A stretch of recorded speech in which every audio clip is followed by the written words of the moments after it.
Next up, we have Kyler Hudson, who will be presenting Seeing the New World Through the Lens of the Old World, Manifestation of Pre-Existing Frameworks in the Travel Writing of Christopher Columbus. Manifestations of pre-existing frameworks in the travel writing of Christopher Columbus. The writings of Christopher Columbus documented one of the most significant eras of human history, as Europeans discovered an entirely new and foreign world. Columbus recorded his experiences in a journal which he presented to King Ferdinand and Queen Isabella of Spain. Columbus was a man of his time, internalizing the social and cultural environment of 15th century Europe, which emphasized Christianity, European superiority, and man's ability to conquer exotic lands. These perspectives of the world traveled across the Atlantic with Columbus and were revealed in his journal through 4 literary devices: the principle of attachment, religious references, citations of earlier Western authors, and allusions to earlier travels demonstrate that Christopher Columbus's travel writings did not objectively describe the characteristics of the New World, but instead adapted them into an existing conceptual framework. Columbus used the principle of attachment to translate the exotic into the familiar via an existing framework for the understanding of both himself and his audience. The principle of attachment can be used in different ways at varying levels of complexity, but the simplest and most common is the simile. Columbus used similes to compare the weather, physical geography, plants, animals, and peoples of the New World to European analogs. For example, on September 16, 1492, as his 3 ships approached land for the first time, Columbus wrote in his diary that the weather was like that in April in Andalusia. He wrote that the island of Cuba was mountainous like Sicily, and that he, quote, saw inland very large valleys and farmlands and extremely high mountains, all very similar to Castile. These descriptions drew direct comparison between the New World and the Old World. In December 1492, he named an island near Tortuga the Spanish island, or Hispaniola, perhaps because of its physical similarity to the European country. Columbus was also enamored with the vegetation on the islands. When describing an islet of San Salvador, Columbus remarked that there were, quote, groves of trees, the most beautiful that I saw, and with their leaves as green as those of Castile in the months of April and May. He compared palm trees to those in Europe and Guinea, drawing upon his experiences in Africa. He wrote that, quote, the grass was as tall as in Andalusia in April and May. On a particularly rocky island, Columbus found, quote, trees smaller and many of them of the kinds found in Spain, once again comparing aspects of the New World to those of the Old World. When describing Indians for the first time, Columbus wrote that their hair is, quote, coarse, almost like the tail of a horse. He said that their skin was neither black nor white, but similar to that of the people on the Canary Islands. He later compared the natives' canoes to very handsome fustas, which were European longships, and their houses to Muslim campaign tents. He also compared New World animals to those of the Old World. In early December, Columbus described hearing, quote, the nightingale sing and other little birds like those of Castile. He similarly compared snails, porpoises, badgers, rodents, and many kinds of fish to Old World counterparts. Columbus reported that he saw mermaids near the Rio del Oro, but found them less attractive than their depictions in European art. This experience clearly illustrates that Columbus understood the exotic phenomena of the New World in terms of his European preconceived notions of the world, and that in doing so, it led to misunderstandings. Columbus's religious references also reflect his practice of understanding New World phenomena through an Old World conceptual framework. Columbus believed that he was chosen by God to find a western route to Asia. He wrote to Pope Alexander VI, claiming that he had discovered the legendary mines of King Solomon on Hispaniola. He drew parallels between himself and biblical characters. Like Joseph, Columbus had a vision on Christmas Day. In 1500, the Virgin Mary appeared to him and promised that the search for gold would eventually be profitable. Columbus also saw himself as a modern-day Moses, leading his people to the Promised Land. On Sunday, September 23, 1492, Columbus recorded the tranquility of the sea in his diary. He compared his voyage to the Savior in the Old Testament when he wrote, quote, the rising of the sea was very favorable to me, as it happened formerly to Moses when he led the Jews from Egypt. Columbus also made sense of the natives in terms of his prepossessed ideas of religion. When he met natives for the first time on October 12th, he said that they could easily be converted to Christianity because, quote, it seemed to me that they had no religion. This is obviously untrue, but it reflects Columbus's preconceived notions of what constitutes legitimate religion. Columbus's religious conceptual framework is also clearly demonstrated in the prologue of his First Voyages journal. Columbus excitedly described how the expansionist power of the Spanish monarchy would allow him to convert natives to Christianity. He connected his voyage to the West Indies to the religious cleansing happening simultaneously in Spain. He sailed across the ocean in the same year that King Ferdinand defeated the Moors in Spain. Also in 1492, the Spanish monarchy, quote, expelled all the Jews from all of your kingdoms and dominions. In the same month of January, your highness commanded me to go. Columbus did not interpret these as isolated, disconnected events. He was on a holy mission to Christianize non-believers on behalf of the Spanish crown. The writing of earlier Western authors also influenced Columbus's Old World conceptual framework. His conceptualization of the Atlantic and its territories as a sea of shadows was shaped chiefly by four texts: Cardinal Pier de Ali's Imago Mundi, Pope Pius's Historia Rerum Ubique Gestarum, Pliny the Elder's Historia Naturalis, and the Travels of Marco Polo. Columbus's copies of these works still survive, along with his personal notes written along the margins. These texts shaped Columbus's geographical understanding of the world and his mistaken beliefs about the size of the earth and its oceans. For example, Cardinal de Ali's Imago Mundi repeatedly asserts the narrowness of Europe's western ocean. Columbus made 898 annotations in his personal copy, often marking details or descriptions that particularly interested him. For example, Columbus highlighted de Ali's assertions regarding the roundness of the globe and his remark that, quote, the size of the earth is that of a mere dot. De Ali, like many contemporary authors, argued that regions near the equator were uninhabitable. Pope Pius's Historia Rerum Ubique Gestarum disagreed, stating that ancient authors like Ptolemy described people living in the torrid zone and that mountains or seas could moderate extreme climates. Columbus agreed with the Pope, incorporating earlier travels in his response. Columbus wrote that, quote, the Portuguese have traveled south of the only supposed habitable zones. Additionally, Columbus excitedly echoed Pius's conjecture of circumnavigability, citing a well-known anecdote of a Chinese man in Ireland. Marco Polo's account of his journeys to the Far East also influences Columbus' travel writing by priming his expectations of what would be found in the Western Atlantic. Polo's writings caused Columbus to believe that the island the natives called Cuba was actually the island of Japan, which Polo described and called Cipangu. This explains why Columbus so fervently believed that Cuba held riches, because Polo wrote that, quote, Cipangu is full of gold and pearls and gemstones. Along with tailed men, unicorns, and dog-headed natives, Polo also wrote that cannibals inhabited the Indies, a sentiment that Columbus repeated when he traveled to the Caribbean. As a consequence of Polo's fabrications, Columbus's travel writing spread misinformation about the resources and inhabitants of the New World.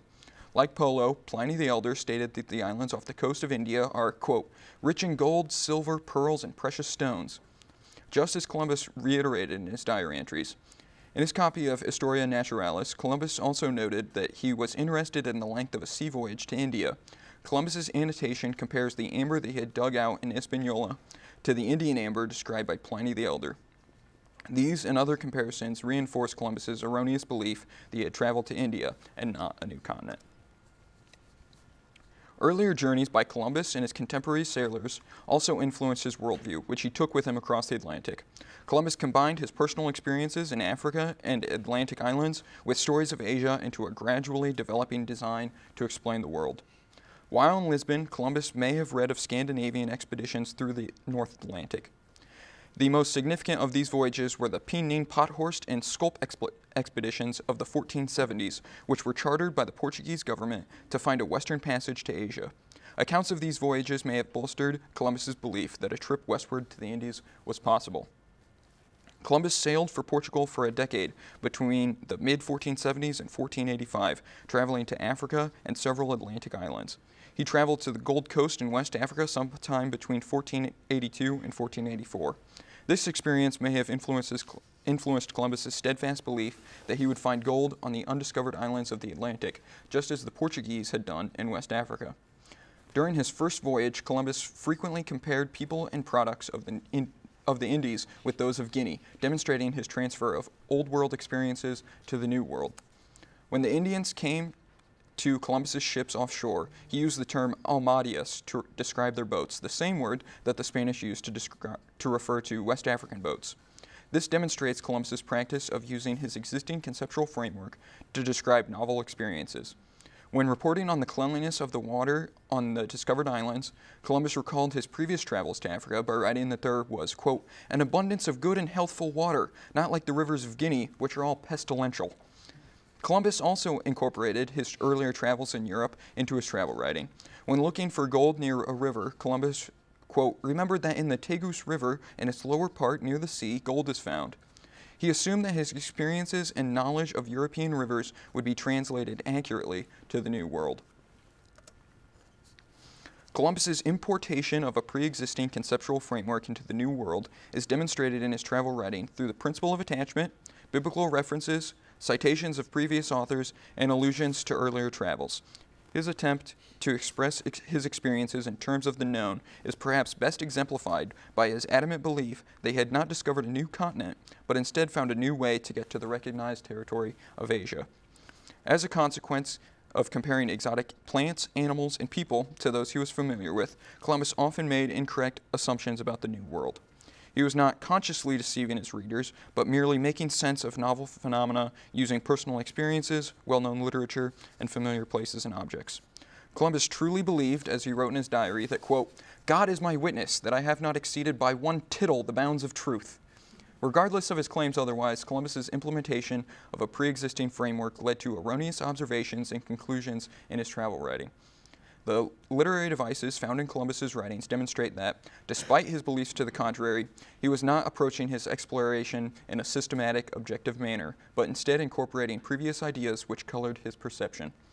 While travel accounts are often used by historians, especially when no alternative evidence is available, this research suggests that their veracity and objectivity should be questioned. Like Columbus, travel writers bring their cultural backgrounds, religious beliefs, and prior experiences to the writing, which can lead to inaccurate conclusions.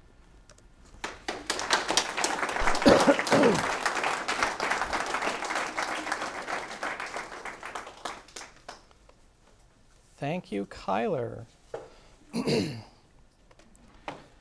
Next up, we have Cameo Perry, who'll be presenting Women in the Atlantic Slave Trade.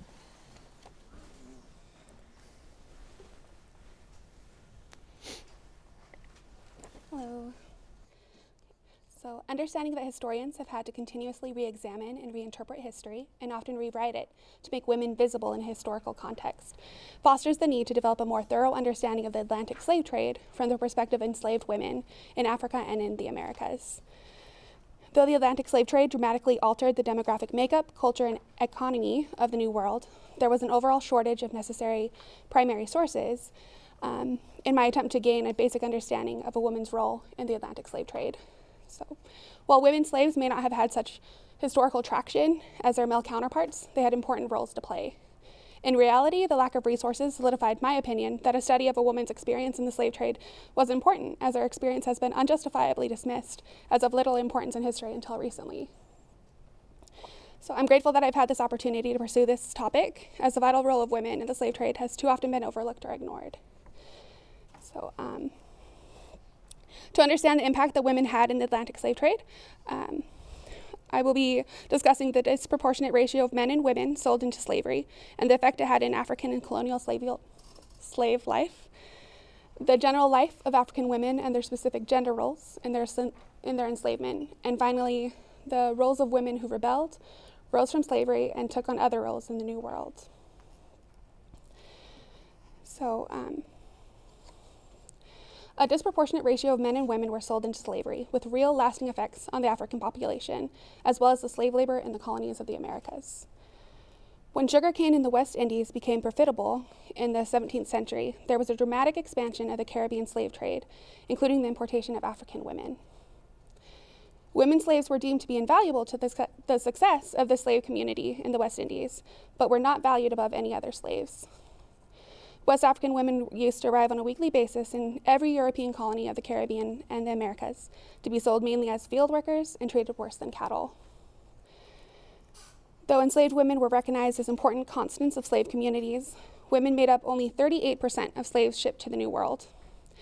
In turn, as many as 2/3 of the slaves that were kept in Africa were women. The role and value of the slave woman was very different in both their duties and their power in Africa. Female slaves were more prominent in Africa, as a woman was considered the more useful laborer, did most of the agricultural labor in African societies, and bore children for the tribe, naturally continuing the supply of labor in the community labor force. African women performed all sorts of tasks, including picking, separating, drying cloves, dyeing cloth, mining gold, spinning thread, trading and carrying goods, herding and sewing, hauling water and firewood, cooking and minding the children, of course. Additionally, girls were often given up by their families for unpaid debts. Women were traded as concubines for their beauty, particularly to some Islamic areas. And unfortunately, physical abuse and forced sexual relations abounded not just with concubines, but among even African women slaves intended only for agricultural labor. So in the end, it is difficult to gauge the effect that the slave trade had on the African continent.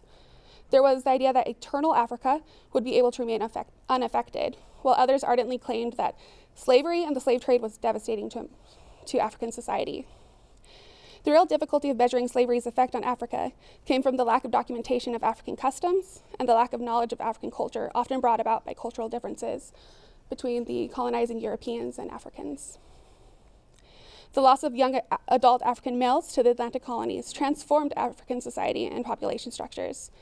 Polygamy became more widespread. Women sometimes performed tasks deemed in previous generations as men's work. Family structures shifted, and men were encouraged, due to the surplus of women, to take their first and second wives even at a younger age than previously. So the perpetual loss of men to the European slave trade may have had some unforeseen benefits for African women.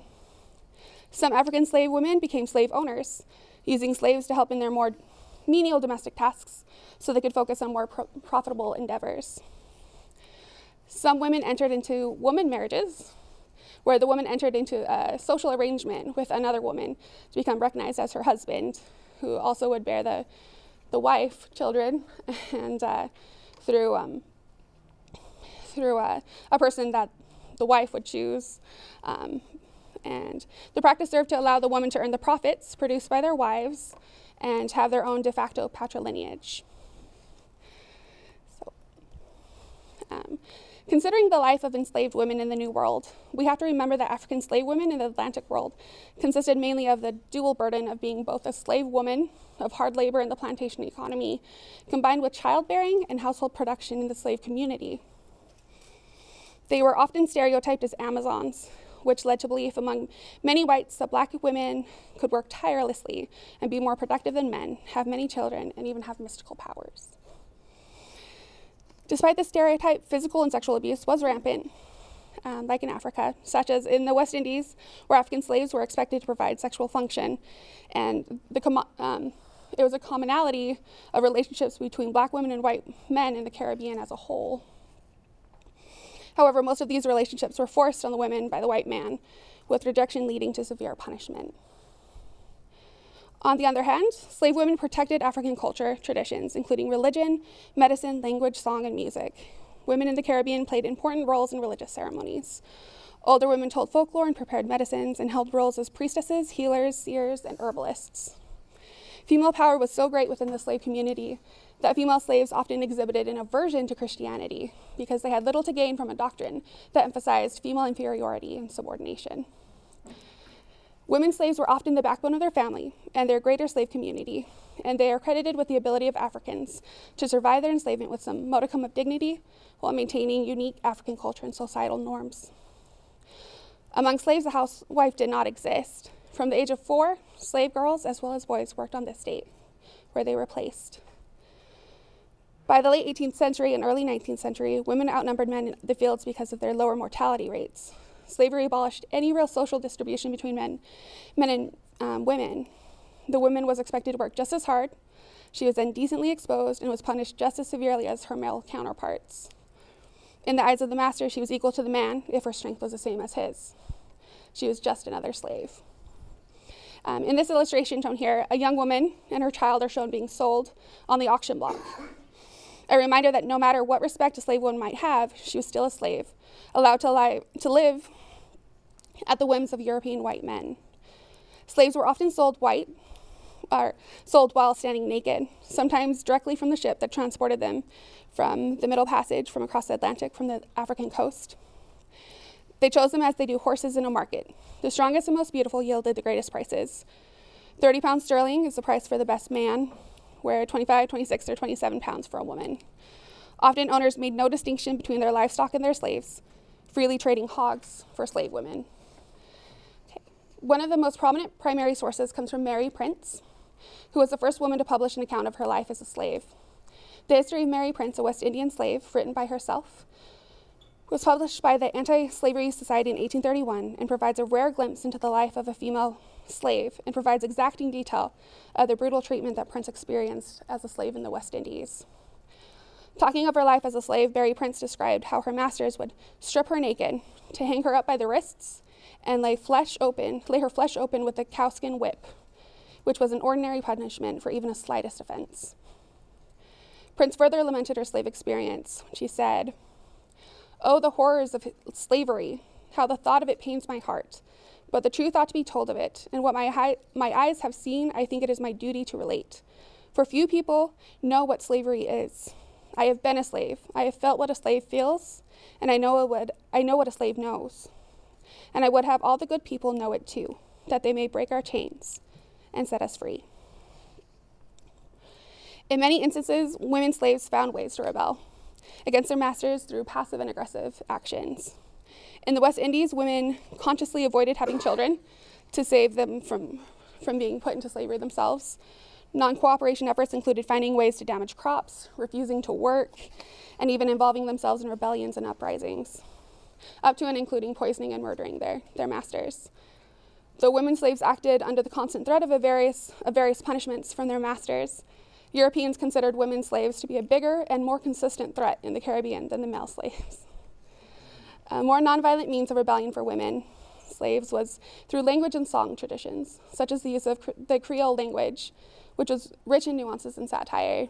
Song and music accompanied all the important events in slave life. Slave women sang to render work less burdensome, to console themselves, and their songs expressed not only sorrow, resistance to slavery, and anger, but also joy and hope. The role of women, strangely, may have actually diminished as slavery was eradicated throughout the Atlantic world, so that women's slavery lasted longer than men's slavery because of the unskilled nature of women's work and the inability of 19th century free women to learn new trades. Whereas men were able to learn skilled trades like carpentry and masonry to secure paying jobs after slavery was abolished. Albeit there was still problems there, but many women were smuggled into the colonies after the British and French had abolished the slave trade. During this time, colonists focused on increasing local reproduction to maintain their slave labor, and importation of female slaves was heavily increased, even though the slave trade had technically been abolished. From 1815 to 1838, productivity was increased mostly by attempting to make the local workforce work even harder. This period was one of increased alienation, forced labor, and rebellion. Described as slavery's darkest hours, masters used rationalization to maximize work from the slaves. Mechanization of the sugar crop allowed for certain skilled positions that were not open to women, much less slave women. Women then were more and more relegated to the manual and agricultural tasks, while some men had the opportunity to move into the more highly skilled operations. At the same time, freed women faced the hard reality that while they were freed slaves, they were still bound to harsh societal rules for women of the time. Female ex-slaves were paid only half as much as men for performing the same tasks. Women continued to be 70% of the agricultural workforce, while men moved up to more skilled and better paid jobs. To the colonials, ex-slave women were entering into the capitalist wage labor society and regulated to a matriarchal role, subservient to men. Women were expected to produce the next generation of the workforce, not to be the workforce themselves. So, today I've covered a few important elements of an enslaved woman's experience and perspective in the Atlantic slave trade by analyzing the demographic, cultural, and social makeup of women in the slave trade, their experiences as slaves, and their responses to slavery. An enslaved woman's bravery and determination in a world that tried to degrade them as human beings and as women is inspiring. Women slaves acted as a steward of African tradition in the slave communities of the Americas. Women held their roles of mother and child bearer, toiled in the fields of sugar plantations, dealt with horrible living conditions, and lived under the constant threat of physical and sexual abuse. Women slaves were advocates of rebellion, fought against the very concept of slavery, and kept their heads high as much as they could for their own pride as well as the pride of their community, culture, and family. In a terrible racist, sexist, and patriarchal environment, women found ways to rebel. They taught, they protected, they nurtured, they challenged, and they fought. Thank you.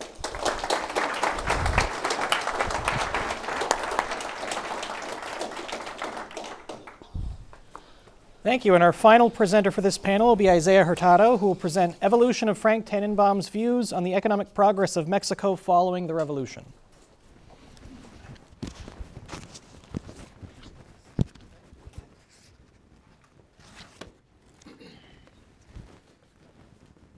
Few foreigners have had such a vocal opinion and influence in the development of post-revolutionary Mexico as American academic and activist Frank Tannenbaum. Under the iron rule of dictator Porfirio Diaz, Mexico was largely agrarian, and haciendas, which were large plantations owned by the wealthy, claimed most of the land. These haciendas utilized peasants to produce crops and led to an enormous degree of wealth inequality. Hacienda owners became so dominant and powerful that they played a major role in policy decisions following the revolution. Tannenbaum believed the revolution was a political movement rather than social, and Francisco Madero, who was educated in the United States, came to power and continued the process that instigated the revolution. The revolution evolved over time from Reconstruction in the 1920s, agrarianism of the 1930s, the Mexican miracle of the 1940s. The question of industrialization became more pressing as time passed. Tannenbaum's belief that Mexico was not suited to pursue an industrial economy was predicated on his views regarding the success of the revolution. He supported a small-scale economy and an agrarian program that would provide more people with land and establish a self-sufficient country. He also felt that industrialization in Mexico shouldn't be pursued unless it was absolutely unavoidable, a belief he remained steady in for decades. Tannenbaum became interested in Mexico during his trip in 1922, just a few years after the decade-long war had ceased. He supported the revolution, which was agrarian, and described it as incidental and pragmatic. He understood the deficiencies of the revolution and its lack of organization, common goal, and lack of intellectual leaders would hurt the cause. He pointed out the great disparity between the liberal and conservative classes, along with the newly formed peasant class, would make it impossible for Mexican intellectuals to achieve an understanding of and sympathy for the common people. He repeatedly cited Mexico's agrarian problem as a peasant problem and believed the city's intellectuals have attempted to subordinate the interests of the rural community to the interests of what they call the nation. Alvaro Obregon was in power when Tannenbaum first visited Mexico. His visit was facilitated by CROM, a workers' union that supported the new government, and its biggest supporter, Plutarco Elias Calles. This initial trip to Mexico left an indelible impression on Tannenbaum, as historian Charles Hale described his initial reaction as one of wide-eyed enthusiasm and believed that he was swept up in the excitement of this newly independent country and its boundless opportunities. Tannenbaum returned home after a few months, and it would be a few years before he would begin his lifelong study of Mexico's labor culture, industry, agriculture, education, and economic future. A staunch supporter of workers and peasants, Tannenbaum believed labor was key to a successful Mexican revolution and concluded that their role in pursuing the labor rights promised in Article 123 of the Mexican Constitution would define the success of the movement. In the years following his first visit to Mexico, he became a vocal supporter of the peasants, particularly during the agrarian movement in the 30s. He was also optimistic of the direction of the country, stating that there's a future in Mexico, a cultural future that may well prove the greatest renaissance in the contemporary world. He believed that success or failure of the revolution would be determined by the changes it works in the land system. These changes for the first 17 years following the revolution were too conservative, and Tannenbaum felt that the agrarian problem was still largely to be solved. This was mostly due to President Francisco Madero, Adolfo de la Huerta, and Venustiano Carranza trying to stamp out the agrarian movement. He was a strong supporter of land reform and despised haciendas and large landowners, and called for expropriation of land to give back to the peasants. He believed Article 27, which attempted to reduce all property in Mexico to conditional ownership, was a start, but not rapid enough to fix the clear disparity between the upper and lower classes of Mexican society. He believed the agrarian movement must be described as having proved itself halting, inadequate, meager, and contrary to the best interests of peace and prosperity in the country. Tannenbaum believed that it was impossible yet to determine whether or not the revolution was a success because cultural and political changes were taking place, turmoil persisted. The slow process of reform was discouraging for him because the revolution, the peasants, and their needs should be addressed in a timelier manner than the Mexican government was attempting. His views on agrarian reform remain largely consistent, as did his views on modernization. In his work Peace by Revolution, published in 1933, Tannenbaum stated that Mexico was not an industrial country in 1910, and it is not an industrial nation today. Industrialization was only important to a small percentage of the population whose interests were reliant on industry. The people did not benefit from the means of production by being paid fair wages or from the products themselves, and Tannenbaum declared that nearly all of Mexico's industry was artificial, foreign to its history, interest, and practice. Industry for Tannenbaum did not play a role in the lives of most of the country, and people did not play a significant role in the industry. Much of the population was in fact oblivious to the newly developed capitalist interests that were ruling the country. Tannenbaum, though, was not delusional. He understood that industrialism was a key component for developing societies, but believed in the case of Mexico, it fueled a revolutionary movement by contributing to the disparity among social classes. In Mexico, the foreign capitalists controlled the country's production and exploited the working class by utilizing a willing and feudal government to serve its own ends without either understanding or scrupling the damage done to the native populations. Tannenbaum cited these as the causes of the revolution and believed that scaling back the economy to a more self-sufficient method would remedy these issues. Foreign investment stifled Mexican growth and created two distinct classes that were completely alien to each other. 20 years after Peace by Revolution was published, Tannenbaum published The Struggle for Peace and Bread, an analysis of the revolution 30 years after its supposed conclusion. In the work, Tannenbaum again criticized the idea of modernization, especially during the 1940s, during the rise of industrialism in Mexico. Tannenbaum argued that it was a futile effort for several reasons. The first was that Mexico was a divided nation of rural and urban citizens, and that this social stratification would prevent industrialization. Second was the process was rapidly increasing population and rapidly eroding the soil. This in turn was leading to a more concentration of people on less land, less food being produced, and a higher price for the food. He criticized the government for yet again neglecting the rural communities and showing favoritism to a small sector of the population. Thirdly, Tannenbaum believed this industrial progress was at the expense of those who could least afford it, the industrial and agricultural laboring population. The 1940s signaled Mexico's transition to a full-fledged industrial economy, as Tannenbaum feared a great portion of the country was left behind during the movement. He cited the 1940 census that showed that just 11.4% of participants were engaged in industry, while 68% were part of the agricultural workforce. Further on, the census stated that 66% of Mexicans were self-employed, and that Mexican commerce is mainly in the hands of petty merchants, peddlers, and public markets.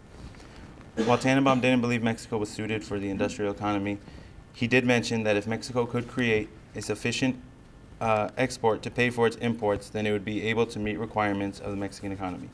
He also pointed out that Mexico had a wealth of resources like copper, zinc, and lead, but was skeptical that this would be enough because of two obstacles.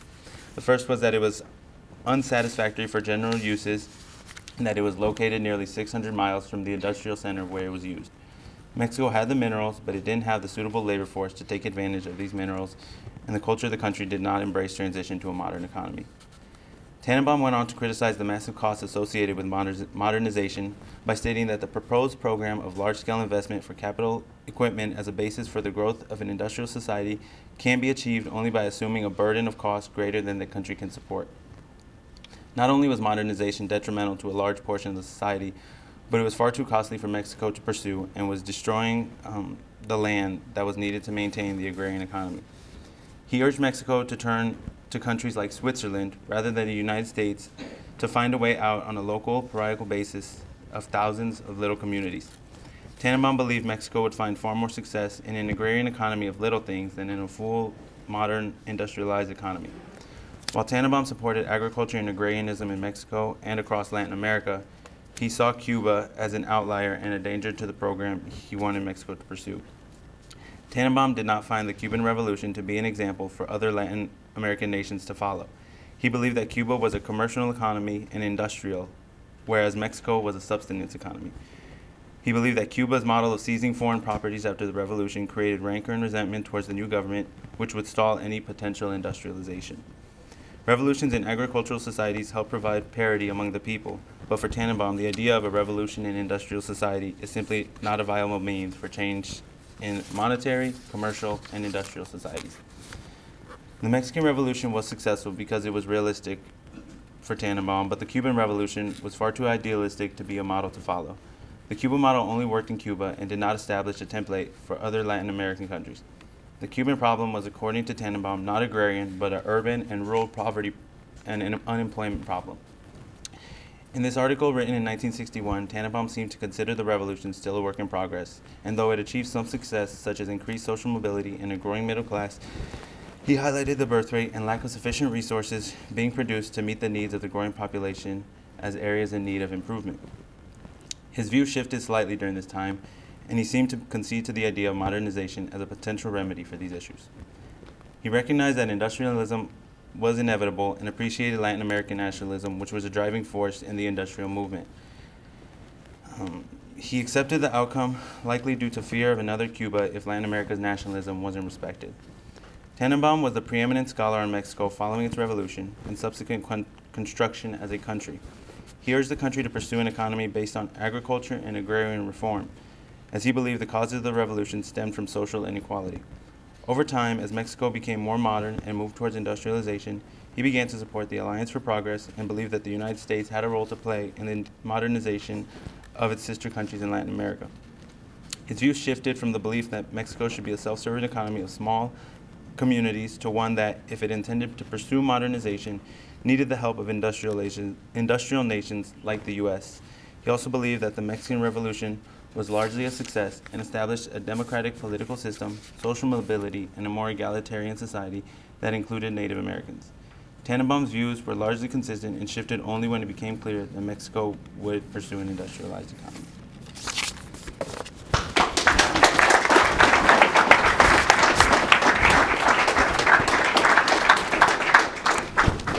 Thank you, Isaiah. Thank you to all of our panelists. We have a few minutes for questions now. Do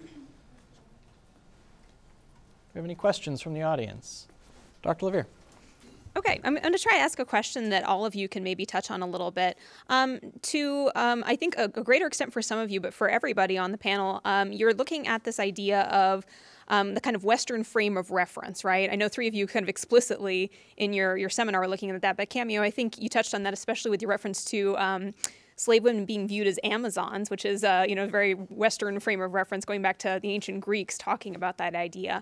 And this is something you all touched on, but I'd like you to expand on it a little bit. What are the dangers for people in the non-European world when you have Europeans using that European or Western frame of reference to deal with non-Europeans? What kind of dangers did you all see in your research for that?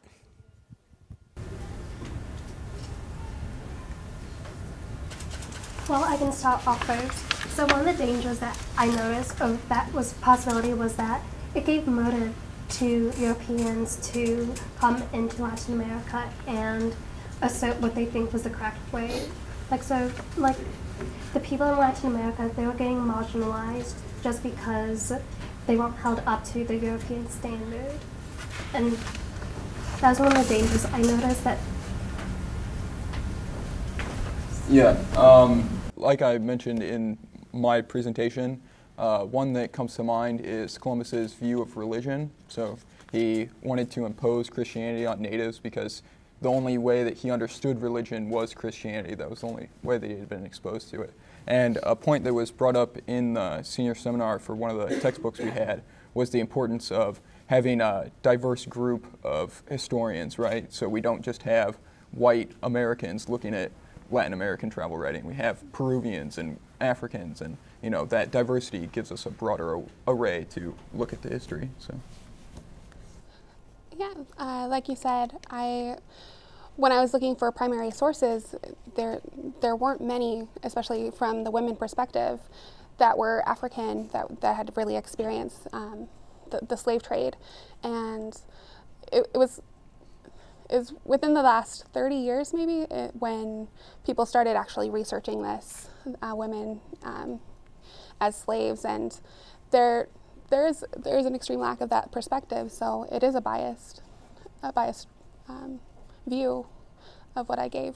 I'm sorry. I think it's dangerous, like, for us to impose, or for Westerners to impose their views on other, like, non-Western nations, just because you don't understand, if you don't understand the culture and their beliefs. And like, I think Tannenbaum did a pretty good job of seeing that they're agricultural and they don't have the means at the time to pursue an industrial economy. So he kind of, like unlike the other people in there, he understood and kind of placed himself in his shoes and in their shoes and went to the country and saw the economy they had. So I think it's important to understand what you're like the culture you're looking at before you try to impose your views on them. Quick round of applause for